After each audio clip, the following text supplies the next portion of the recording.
Would you ditch your soldering iron for a soldering pin? Well, RYOBI thinks you might.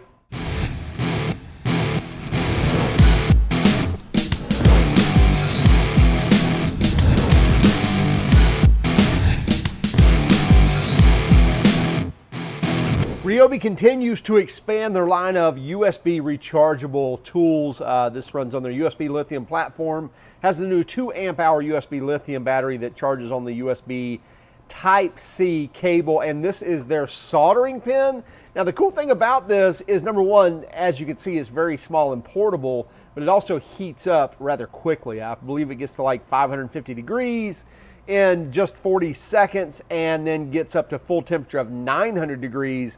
I believe it's like a 2-minute range for that. So it takes a little bit of time to get up to 900, but basically turn it on, you know, get everything set up and it should be ready to go. But 40 seconds to 550 is not bad at all. And again, the lightness and the portability of this, if it works as they say it does, this could definitely be one of those tools that's obviously great for a DIYer, but also as a pro, it could be that supplemental tool for those small quick jobs. It makes it much easier to use versus then taking out your, you know, your big Weller or any other, you know, larger cordless soldering iron. So let's get this out and see what we think.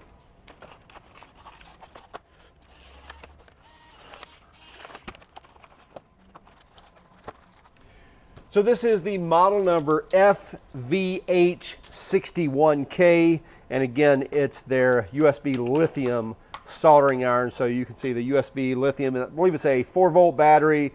This is their 2 amp hour version of the battery, and you can see a USB port right there on the battery, and it lights up, I believe, green and red, definitely a solid green when it's finished charging, and blinking green while it's charging. You can use the included USB Type-C cable or use your own, and there's no accidental way to put this in. You got a flat spot here on the battery, so it slides right in appropriately, and then you put the lid on and you're good to go. Again, the FVH61 is the model number, and yes, it says a 4-volt tool. Now I believe this is coming out sometime in July. It's June right now, middle of June, so maybe another couple of weeks before we actually see these on the shelves, but thought we'd go ahead and show this to you. Doesn't look like you have any options, switches, anything else other than just turning it on. I'm wondering if we may have to hold that down. That's interesting. So nothing. Looks like that pops on and off. Okay, and we have a steel insert there on the inside of this plastic housing, so that keeps the tip centered when you put it in the case. And also looks like you can't put this in crooked or upside down. It doesn't lock in till you get it right, and then it pops into place. Not a bad idea, okay? So there we go. So hold the button down, and now it's blinking. Let me turn this back off. Okay, so now it's off. I'm curious. Back on. Okay, so there must be a sensor on this tool that will not let it turn on with the cap on there. So great idea for something like this. You don't want to sit in there melting that cap. So we have to take the cap off, and then we hold the button down. Looks like a couple of seconds, and then it actually turns the tool on, and it's flashing. I'm assuming it's going to go solid green when it's up to temperature. If we read the directions, we might know that, right? Looks like we get a very fine tip on this as well, and even an LED light. And I'm curious how quick. Oh wow, so yeah, we're already smoking flux, so we're good there. Oh yeah, so we're already melting some fine solder, even just a few seconds in, so not bad at all. Turn this back off. Okay, now it's off.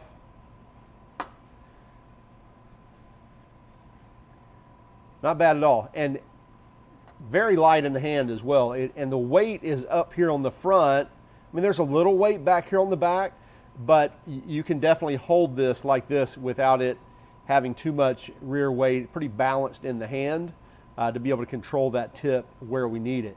You also get a little foot right there that again is going to help it stabilize right there, not roll it around. I'm sure you can still roll it around, but still the tip stays off the ground. It's not like it's going to sit there on something, but then you can also rest it on the backside as well. So I'm going to go ahead and turn this back on, and we'll let it sit here and heat up while we get some wires ready.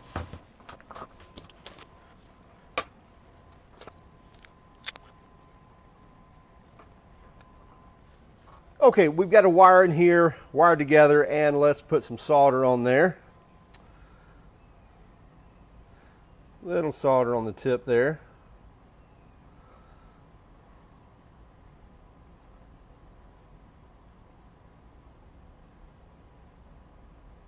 It's melting on the tip of the gun, but it's not quite.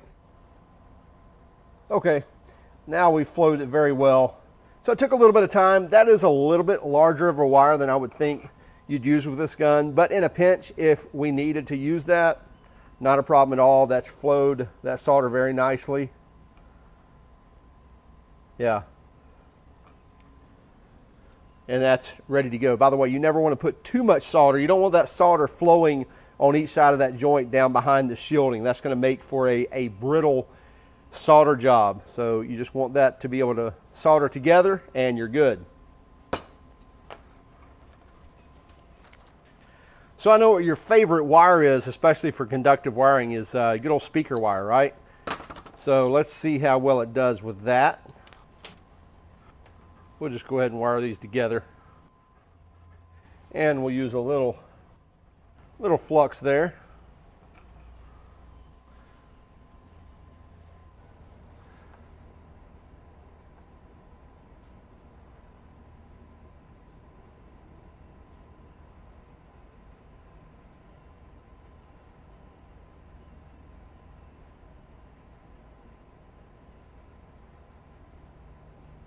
So we're already flowing into the wire.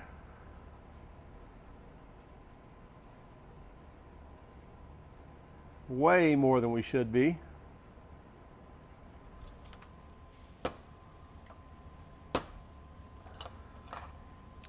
So yeah, no problems there. So if you're wiring up speakers or, you know, running wiring for your amp with speaker wire, don't do that, by the way, but just showing you that it has no trouble soldering speaker wire. And then also we like to repair our extension cords, right? We always do that correctly. This is probably, I would assume, a 12 gauge. Little dab of solder on the tip. That always helps spread that heat a little better. And we're already flowing.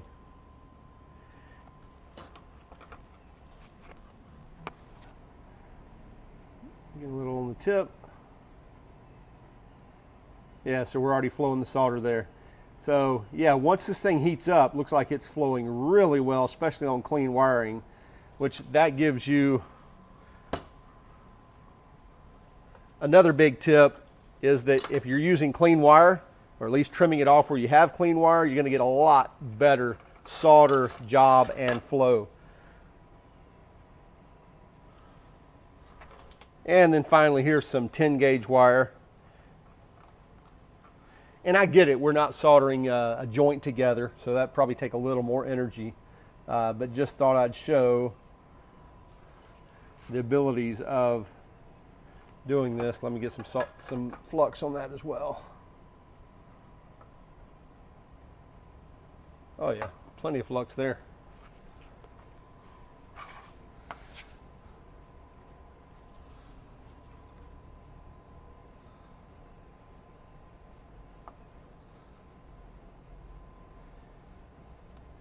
So there's a cold solder joint right there. So there's solder flowing on there, but only because I've melted it with the tip. But it's not actually flowing into the wire yet. So you can see there it's just kind of resting on top. Now it's starting to flow.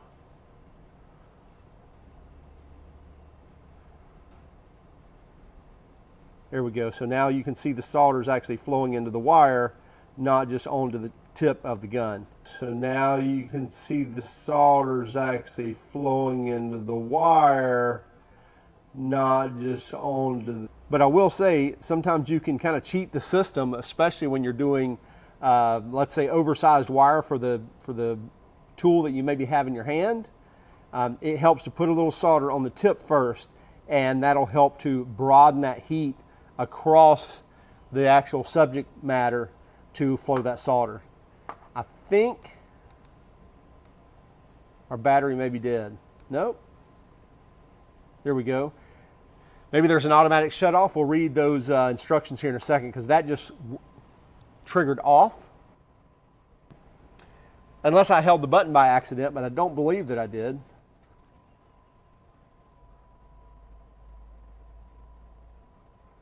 I'm going to let this heat up.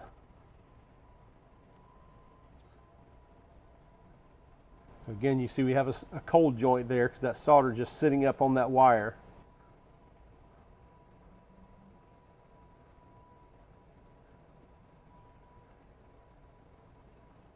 Now the solder's starting to flow. Not as well on this larger wire, but you see it does melt on the copper and not just on the tip. So probably wouldn't recommend it for 10 gauge wire, as you see right there, especially on something that's kind of a harder or more firm type of wire like this, like a type of Romex almost, like stranded Romex. But on something that's more of a flexible core copper, it's going to flow a lot easier. And then definitely on the smaller wires, we'll do this one again.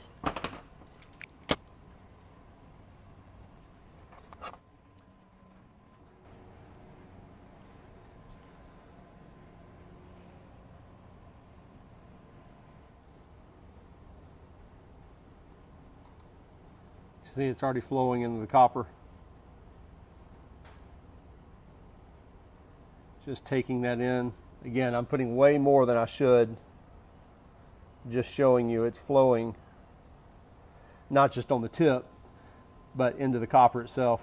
Pretty cool little unit. So I don't know if I push the button to turn it off or if it actually went off on a timer. But regardless, I've done several jobs with this little unit. So that could be a great little unit, very handy, whether you're getting under the dash of a vehicle or under a hood, but to do a couple of jobs and, man, not have to worry about a cord dragging in there or something big. And also the LED light, not a bad idea either, especially under those dashes.